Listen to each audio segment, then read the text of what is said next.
for this possibility, and for Professor Andronov for invitation, for possibility to be here, to be present in this meeting. And I would like to turn a little bit in another topic. I would like to discuss the cosmic ray problems.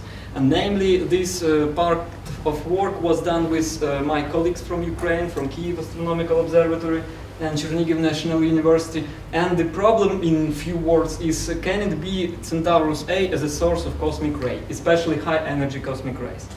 Just a few words in general what we are talking about. Cosmic rays, it's high energetic particles, neutrinos, gamma rays, and all other particles that come in from the upper medium. I would like to stress the so-called connection between past and future. On this picture you can see Hess, Victor Hess, that was originally discovered the phenomena that we call now cosmic rays. It was done by balloon, it was up a few kilometers, and here you can see the Hess instrument that was called after this well-known scientist.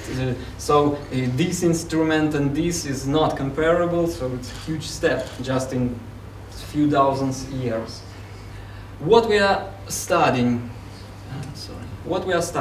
mainly the cosmic rays is protons, but of course there are a lot of nuclears, there are a lot of other particles, but in this work we are studying only charged particles, because we are studying the influence of magnetic field, and it can be used for neutrinos or gamma ray photons. And the spectrum of cosmic rays can be used for classification. It's well-known spectrum that in few simple words can be called power law, with the same, almost the same spectral index, but of course this almost is the main problem for modern astrophysics of this topic, because it's not really the same. It has some, it has some deviation, and this deviation forces different classification, different models, and so on. It can be roughly divided into three parts. Low energy cosmic rays, it is mostly produced by sun, we are not interested in it. This middle energy cosmic rays, it doesn't work, it works. That it mostly produced by supernova and other objects in our galaxy, so it's galactic part of cosmic rays. And the high energy, ultra high energy cosmic rays, that is extragalactic. We believe that it's extragalactic cosmic rays, so the source is somewhere out of our galaxy. And the problem is that these cosmic rays are really rare. So it's like one cosmic ray of such energy per square kilometer per year. So to collect good enough statistic to say something for sure, we have to wait, or we have to enlarge our instruments. So it's really big problem nowadays. Centaurus A, why we chose the Centaurus A? Main reason, because it's the closest active galaxy. Because we can study in details morphology, and there are a lot of missions.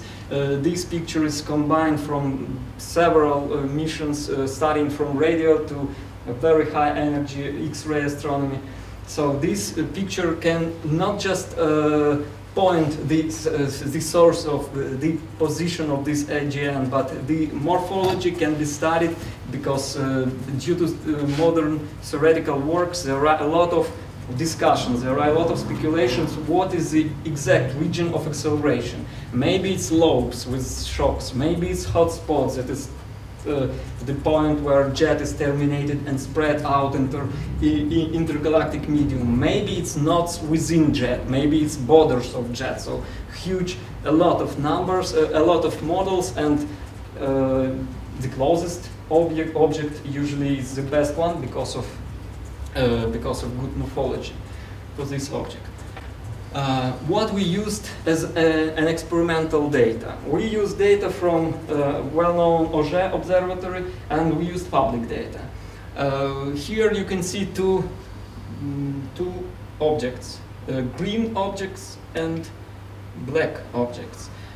Green one is events that were registered by this Auger in some energy range. Here is no, here is not. The next slide. And the blue circles is agents, and we decided to use Centaurus A not only because of that reasons that I told before, but also because of some clustering that were noticed before. It was some time ago. Some clustering of events near Centaurus A region. So it's some kind of clue that it can be a source. But of course it's just rough conclusion. Because why rough? Because of magnetic field. If we study cosmic ray as a charged particle, skipping the gamma ray, neutrino, we have to take into account magnetic field influence. I'm sorry, I have some problem with this plot, but okay. And just few words about magnetic fields, because I didn't put all equations here just to save place and time, but if you have questions I will answer it. What magnetic field did we include in our calculations? We have Centaurus A, it's approximately few megaparsecs, namely 4. And we have our galaxy. We know that our galaxy has few components, and modern models of magnetic field of our galaxy consist of 3 components.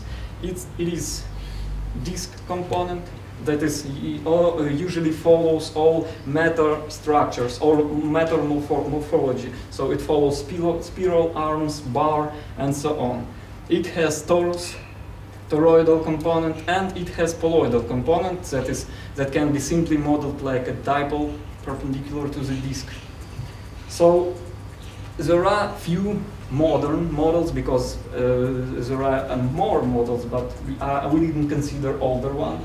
But we choose two modern models. They were proposed by authors Proza and Schmida and Kachel-Rees. And these models is describing the galactic magnetic field, regular component. Because galactic magnetic field can be divided into regular component and random component. And as far as I know, there are a lot of discussions, there are a lot of speculation, what is bigger, what is less, what is more important or not. As far as I know, from maybe a few months ago, we were discussing it with my colleagues from Krakow. There are a lot of proofs that it can be even comparable. Because before we believed that it have to be like regular components, have to be bigger, but now it's not. It seems to be not like this. So it's all about galactic magnetic field, and what else we have to take into account when cosmic ray goes through our galaxy. Of course, the magnetic field of our galaxy will dominate. But when cosmic ray is out of our galaxy, the extragalactic magnetic field will dominate. In this case, we have worse situation, because we cannot model it with regular component. All models that we considered were random. Either it was Kolmogorov spectrum model, either it was like this more simple model. Namely, we divided the space in between source and galaxy into equal cubes, and the magnetic field was modeled like uniform within cube and randomly distributed when we go from one cube to another. It's a well-known model for describing extragalactic magnetic field. So what we have now, we have extragalactic magnetic field and galactic magnetic field. And the question that was that we were trying to solve is, can it be that these sources that I showed before generated by Centaurus A, because there were no exact matches with Centaurus A. All of them were near. So what we did, here we selected only some of them because of some reason. I forgot to tell about Auger data. It's it's not very useful for us, because Auger data doesn't contain the type of element. In our case, we don't care about type, like chemical composition. We care only about charge, because it will influence the motion of this particle. So we use that like charge, And of course, you can imagine what does it mean in case of periodic table of elements. So the Auger data doesn't contain charge, so it was free parameter for us. And what is the next slides? I will explain only on one slide, and then just click going on, because they are almost the same with different parameters. It is the position of events that were registered by Auger. These numbers is energy in terms of x electron volts.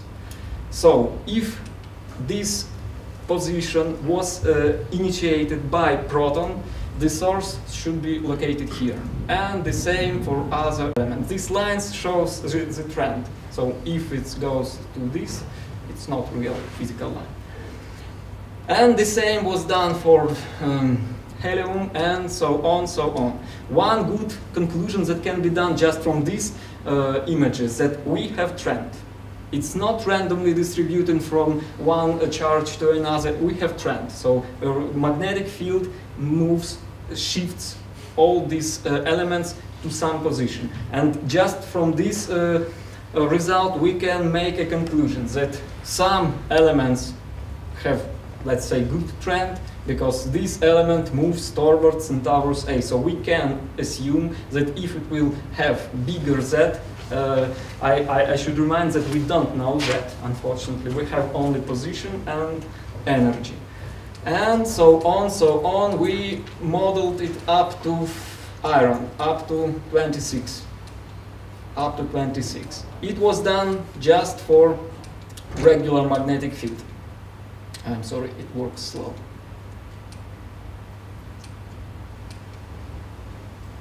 It should be like this. It was done up to fair. These results were just summarized in this table. But we didn't include extragalactic magnetic field, and extragalactic magnetic field, due to this random nature, will not move it into some direction, will not behave like trend.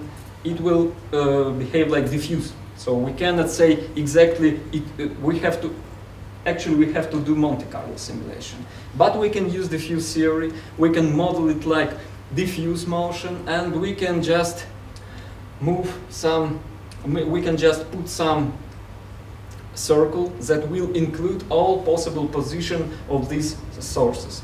I'm not putting here equations, but just in words.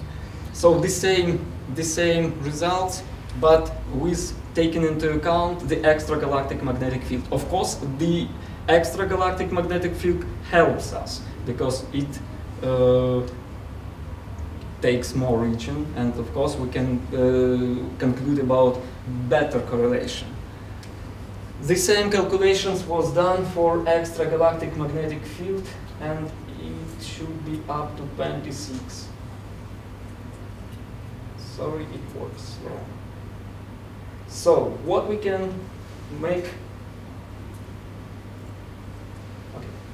what we can conclude from these calculations? If we have data from Auger observatory, and if we have only position and energy, we cannot say exactly where is the source, because it depends on charge or type of element. Of course, if we know that this source is out of our galaxy, we can be a little bit sure that it's proton, because we know that most of heavy cosmic rays, like heavy nuclear, goes from our galaxy. But at least now we are looking for more accurate data that contain charge. We are discussing it now with Auger collaboration. Maybe it will help us.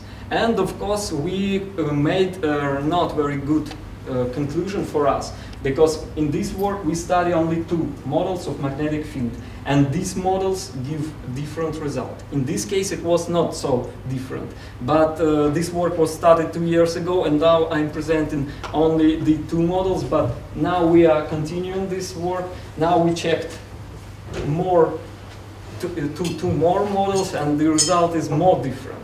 So at least now we are not sure about what to say about a model of magnetic field of our galaxy. So in this case, we have to work. We have to, I don't know. It's like criticize of our work. And that's all. If you have questions, okay. I'm ready to answer. Okay, thank you, the speaker.